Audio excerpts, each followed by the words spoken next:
Professor Felipe, deixa eu lhe perguntar uma coisa. O que a igreja nos convida para que nós vivamos após a Semana Santa? Vamos viver a Semana Santa, chega o domingo da ressurreição, e aí? Qual é o convite que a igreja nos faz? Bom, o período do ano litúrgico mais importante que a gente está vivendo, não só a Semana Santa, o tríduo pascal, mas a ressurreição, a Páscoa, é uma festa tão importante, uma solenidade tão importante, que a igreja a estende por 8 dias. Então, é a chamada oitava de Páscoa. Então, os 8 dias após o domingo da ressurreição, a igreja continua celebrando a ressurreição, celebrando a Páscoa. Então, a Páscoa dura, na verdade, a gente celebra com toda a ênfase litúrgica no sábado à noite e domingo, mas se estende por 8 dias. E é interessante notar que nesses 8 dias, a igreja não celebra nenhum outro santo. Não é como a oitava de Natal, Sim. que você celebra outros santos na oitava de Natal. Por exemplo, São João Evangelista, na oitava de Natal. Na oitava da Páscoa, não. Celebra apenas a Páscoa. E, além disso, a igreja celebra mais 40 dias, que é o período pascal, que vai até a festa da ascensão do Cristo ao céu. E depois vem Pentecostes, não é isso? Depois Pentecostes. Olha que coisa linda. É a E riqueza aí, do calendário litúrgico, né, que a gente falava. E aí, Ricardo, uma coisa importante, né? O Círio Pascal permanece aceso esses 40 dias. Por quê? É a celebração do Cristo ressuscitado. O Círio Pascal representa o Cristo ressuscitado. Então, as igrejas devem acender o Círio Pascal na hora, pelo menos, da missa, para que o povo perceba que nós estamos ainda celebrando a Páscoa, o período pascal, até o Cristo que se vai para o céu na ascensão e de lá derrama o Espírito Santo na festa de Pentecostes. Obrigado, professor. Porque no domingo é feito lido o Evangelho da Paixão de Cristo. Essa é a dúvida. E depois tem mais 2 perguntinhas também para o senhor, tá bom? Então, vamos recordar que domingo, a igreja não diz só domingo de Ramos, mas domingo de Ramos é da Paixão do Senhor, né? Então, essa celebração muito bonita, que geralmente tem o seu início fora da igreja, num local preparado, onde as pessoas vão com seus ramos para serem abençoados e, portanto, também se prepara uma mesa, um ambão, dali começa a celebração, o padre propõe, portanto, a oração inicial, a saudação em nome do Pai, do Filho e do Espírito Santo, a acolhida. Logo em seguida recorda todo o caminho que foi feito com a comunidade, que é o tempo quaresmal. Depois faz-se a oração, abençoando os ramos, a aspersão dos ramos, e em seguida a proclamação do Evangelho. E aí convida todo o povo para que, inclusive pode haver sim uma breve homilia, dando sentido daquele momento, e todo o povo sai com muita alegria, manifestando, né, a alegria, exatamente aquilo que nós ouvimos na palavra de Deus, que no tempo de Jesus fora feito especialmente pelos pobres, porque eles reconheceram a missionalidade de Jesus e também recordaram muitos milagres que Jesus realizou, e portanto eles colocam as próprias vestes, ramos, para que Jesus pudesse passar por eles. E depois, chegando à igreja, aí toda a celebração, e há um determinado momento, sim, depois das leituras, que se lê a paixão de Jesus. Eu não tenho aqui a identificação da pessoa. Ela diz assim: nós católicos usamos em nosso crucifixo a imagem do Cristo morto. Quando nossos irmãos evangélicos nos perguntarem por quê, o que devemos responder? Atenção, gente. Porque a cruz simboliza para nós todo o mistério da nossa salvação. Por isso, basicamente é isso. Por isso a cruz se tornou o símbolo do cristianismo, né? Cristo morreu na cruz para destruir o pecado da humanidade.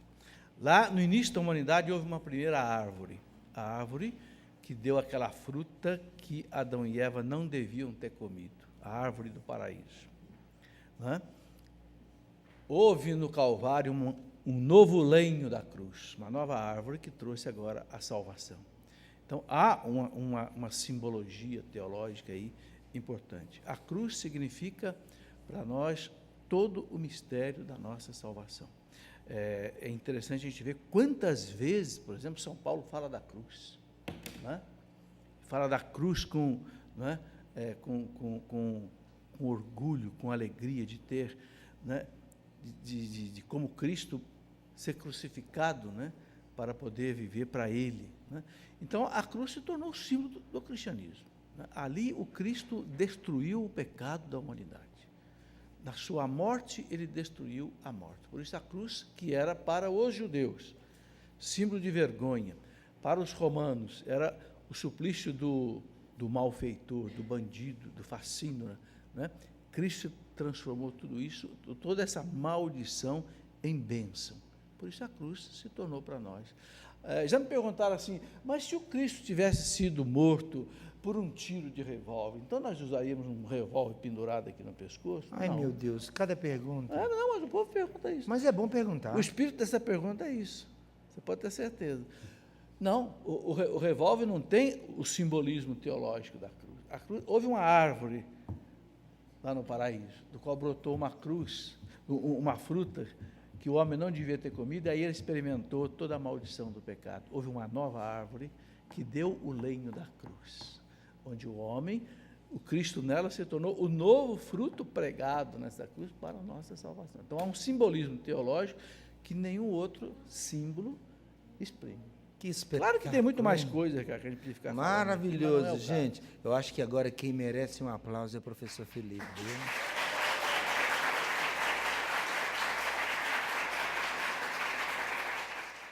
Professor Aquino, queria te perguntar qual é o verdadeiro sentido da preparação do Círio Pascal no sábado?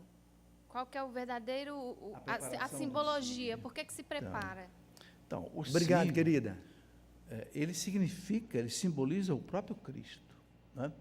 Por isso o bispo crava ali, né, aquelas 5, como chama aquilo, padre? Grãos de incenso. Isso, que são grãos de incenso, para simbolizar as feridas, as chagas, grandes 5 chagas chagas do Cristo, a chaga das mãos, a chaga dos pés e a chaga do peito.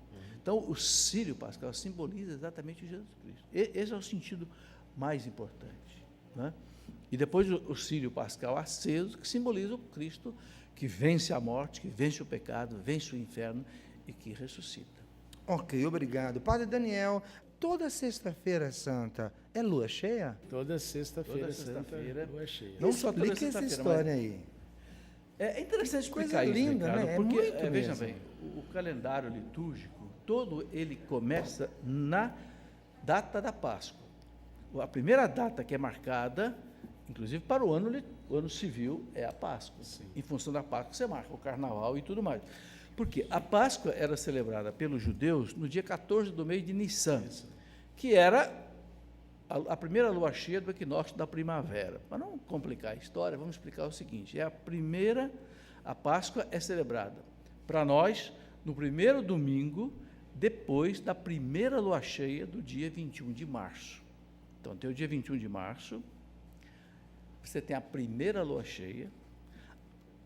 No primeiro domingo, depois da primeira lua cheia, você tem o domingo da Páscoa. Então, você pode ver que todo domingo de Páscoa é lua cheia, porque a igreja continua a tradição lá dos judeus.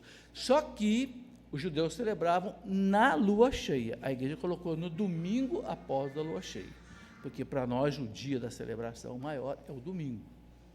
Então, essa é a razão. Em função deste dia, que são marcadas todas as outras datas móveis do calendário. Por exemplo, Carnaval. Por que o Carnaval muda todo ano? Porque a Páscoa muda todo ano. Está certo? E o Carnaval tem aí a Quaresma, que observa. E por que esse dia 14 de Nissan muda? Porque o calendário lunar não é um calendário fixo, como nós temos o calendário do Sol. Então, por isso, a data é móvel.